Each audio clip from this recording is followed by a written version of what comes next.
Welcome back to What Arty Noobs with General Disturbance, and we have here a T92 HMC being commanded by Sniper Note, and it's in a grand battle on Nebelburg, and it's about to get underway. And off we go. Sniper Note's a member of What Arty Noobs, and he has contributed quite a few replays in the past. But I don't think he's actually contributed one on Nebelburg, and we haven't had that many on Nebelburg. We've only had, I think, a GWE100 battle and several tank battles. He's setting up in the bushes and waiting for the first target.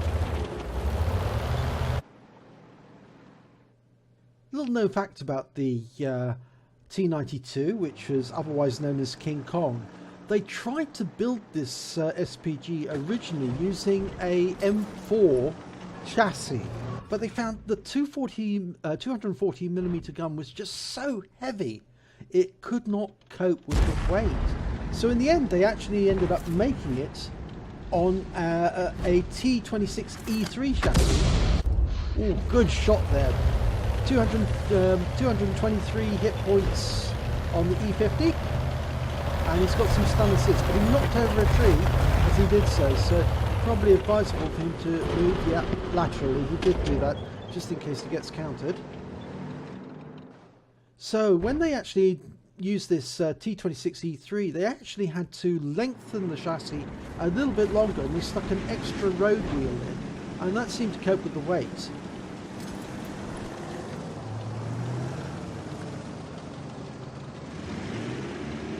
You may be surprised to know it was 127,000 pounds in weight. That's 58 tons. That's higher than the weight of some of the heavy tanks. Oh, what a shot there! A 113 was taken out. It's only 71 hit points, but yep, he's got that 113. Great shot. That opens the account for his team. Actually, that's the first kill. He's hunting around for a target, but he has got a long time to wait. So 47-second reload, so it's quite long. Of course, in actual fact, the T92 took a minute to reload in reality, and that was with a huge crew and several support vehicles. The shells were absolutely enormous, and they had to have a sort of like a tray to move the shells up into the breach. Okay, nicely aiming here. Bat chat. Oh, 374. It's a splash, but he has picked up some assistance straight away. Bat chat T25T is a dangerous opponent. And he's managed to scare him away, actually. I think because he lost so many hit points, he's down to, you know, just over 1/3 of his hit points now. Okay, but that T125, yep, has been destroyed. But we have got an FV4005 coming up, so maybe he can take on that IS-7. They're facing off over a ridgeline, so they probably can't see each other, or maybe that shit bomb has decided that it's better not to attack. And we've got a VK7201 there as well. Okay, shooting rounds out. Oh, good shot. Well, he's done 267 splash on the VK, and he's certainly put a lot of stun into them, which may give the FV4005 the chance to do some damage. And Sniper Note is relocating. Looks like he's going to assist the team in the south now. Okay, he's facing onto this Super Conqueror. 15 seconds to reload. Nice tight reticule already. Ah, no, he got some reticule bloom there. I think he was actually centering his aim. He should be able to get his reticule down in time, complete his aim before he reloads. No, he hasn't. So just managed to get it in time. And a direct hit. 423 hit points right onto the roof of that Super Conqueror. It went over the top of the extra armour, the shells that go around the turret. So he's obviously lost his commander, and he's been taken out. So he picked up the stun assist as well. So he's already done 1,358 direct damage and 2,787 assisted damage from stun. Now hunting his next target. There are plenty of tanks on the south, but they've suddenly gone unspotted. He may have to look further north. Yet he's using his... he's being a professional. He's using his right hand mouse button to select his next target. And he's found... It's a T110E3, I think. Or is it? It's gone unsighted temporarily. And it hits it, whatever it was, he's hit it. I think it was a T110E4 or a T110E3. But it was backed up against the rock. But he certainly hit it because there was no explosion. Okay, we've got a Batchat 25T. Maybe the same one he hit earlier. I think it is. Yes, because he's only got 580 health left. And he's got a couple of tanks in the middle of town, but they're going to be incredibly difficult to hit between those buildings. But if he did, he might be able to get two at once there. And it's a bit too risky of a shot, I think. You'd more than likely hit one of the buildings.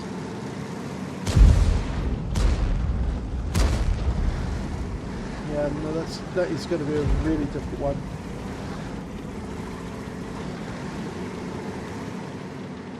He's going to have a go though, and he's got guts. Rounds out, and it hits the building behind the tank, but and it does 275 hit points of damage to the T110E5, so it was useful.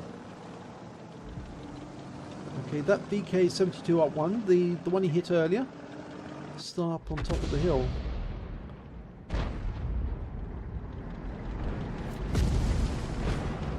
Yes, that he certainly damaged that E5 quite a lot. You see all the marks, the yellow marks around the turret show where the high explosive went off.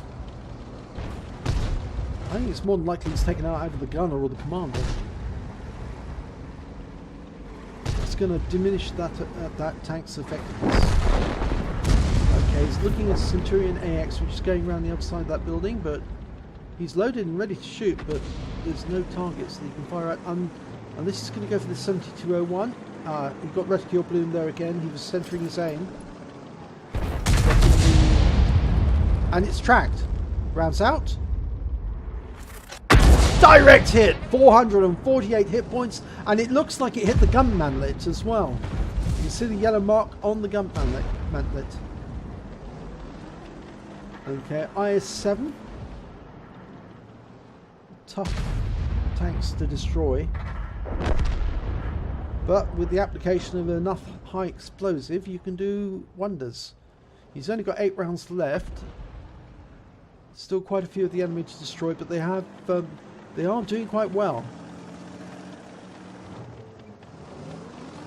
There's only 13 of the enemy remaining. The trouble is that with these grand battles, is that Arty tends to run out of rounds if they did fire for the entire battle. Oh, it was a splash kill. He killed the IS-7 with a splash. Very nice indeed. Yeah, there's always the worry that if you're firing constantly because you're a good Arty player and you've got a good crew, reloading your SPG really quickly, you could actually run out of ammo before the end of the battle. And it's something that wargaming needs to address.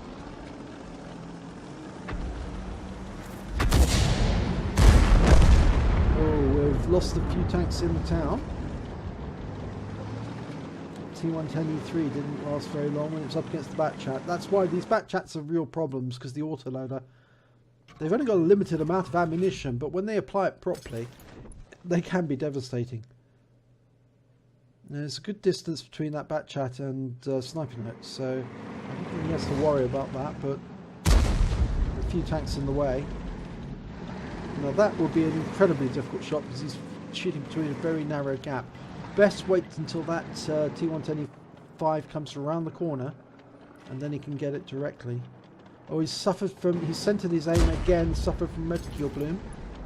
There's a Batchat 155-58 out in the open. He's spotted it.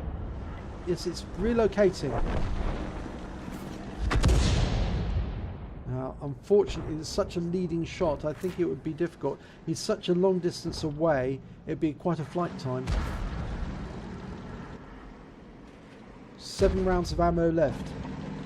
Right, that Crusader AX that was inside the town has come out now and is headed south. It's going to be a leading shot because it's a fast moving tank when it wants to be, but it's stationary now. Rounds out.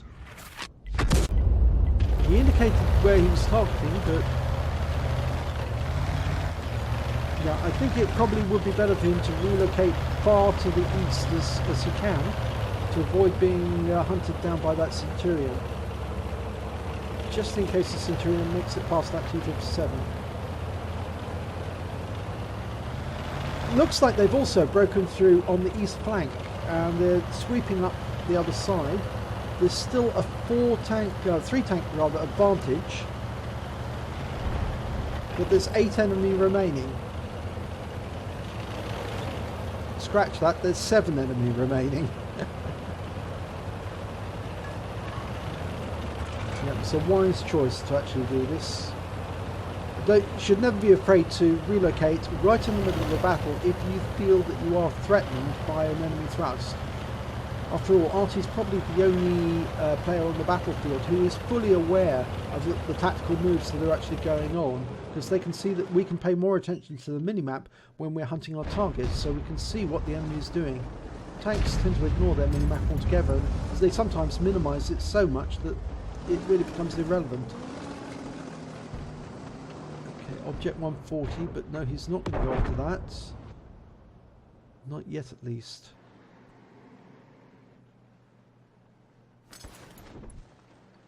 That Batchat was relocating to the city because obviously the enemy had managed to capture the city quite well.